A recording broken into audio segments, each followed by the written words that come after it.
Milé děti, strýček Vojtán vám poví pohádku o Budulínkovi. Chcete? Tak poslouchejte.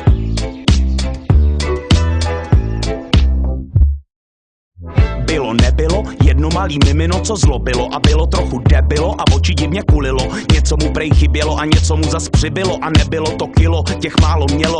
Bylo líný a říkalo, že bude, tak to rozhod fotr, budeš Budulínek, prde, Budulínej. Přísahám, slibuju vám, nehnu prdelí, nic nedodělám. Jak řek, tak udělal, flákal, život šel dál. Nikam moc nechodil, jen se válel opodál. Lhal, skrytou agresi nehrál, zvítězila jeho lenost, fotr už se bál, tak ho vzal, když spal tam, kam vítr val. Pozadu vycouval z posedu, kam neposedu dal. Malej se probral, kde to kurva jsem? Netuší, že na něj čeká galantní jelen. Dobrý den, kozi den, já jsem galantní jelen. Projedu tě pohledem, upředu tě jako len. Jsem ten, co tě vzadu tlačí. Myslíš, že to jednou stačí? Dobrý den, kozi den, já jsem galantní jelen. Projedu tě pohledem, upředu tě jako len. Jsem ten, co tě vzadu tlačí. Myslíš, že to jednou stačí? Tak to ne, jelene, galantní nebo ne, takhle to nebude, Budulínek diktuje. Povědám, ty dostaneš, středověk zažiješ, ty i tvoje díra pozná, a co málo která bluzná. Rozvírá se jako květina v prdeli osina, zvu tě do roka a do dne jako kozina, že udělal jsem kostru z Kevina, ví celá dědina, tvoje šance jediná je zdrhnout, to ti povědám. Jsem malej muž s velkou duší, schovej přede mnou svoji srnu, kámo, tato tuší, čekuj, moje uši jsou jak satelity, co tvůj signál ruší. A ještě mi to sluší, a ještě mi to sluší, a ještě mi to sluší. Ty mý uši, ty mý uši, ty mý uši.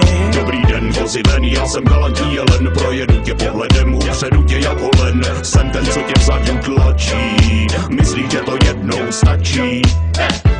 Jen co to jelen dořekl, popadl ho Budulínek a cloumal s ním o 106. Div, že z něj duši nevytřásl. Když už se zdálo, že dříve tak líný Budulínek řádění zanechá, znovu zbrunátněl a zasypal jelena nevídanou salvou nadávek. Ty kurvo, ulevil si Budulínek naposled a odhodil jelena se vší jeho galancí stranou. Dříve galantní, teď už jen starý, slabý, ubohý, bývalý deviantní Don Juan naposledy zvedl zrak. Pak už se jen pochcal, posral a hanbou nad svým zvráceným životem zdechnul. Budulínek nebyl rád, nebyl nerad, bylo mu to tak nějak fuk. Nasral si mě, ale takhle to skončit nemuselo. No což, kůži stáhnu, maso uvařím, kosti vlkům pohodím a převezmu vládu nad celým lesem. Dobrý den, já jsem ten, co na něm skapal jelen, zabil jsem ho pohledem, vzal ho peklem a pak ven. Jsem ten, co tu nyní vládne, neslyším námitky žádné. Dobrý den, já jsem ten, co na něm skapal jelen, zabil jsem ho pohledem, vzal ho peklem a pak ven. Jsem ten, co tu nyní vládne, neslyším námitky žádné. Ne!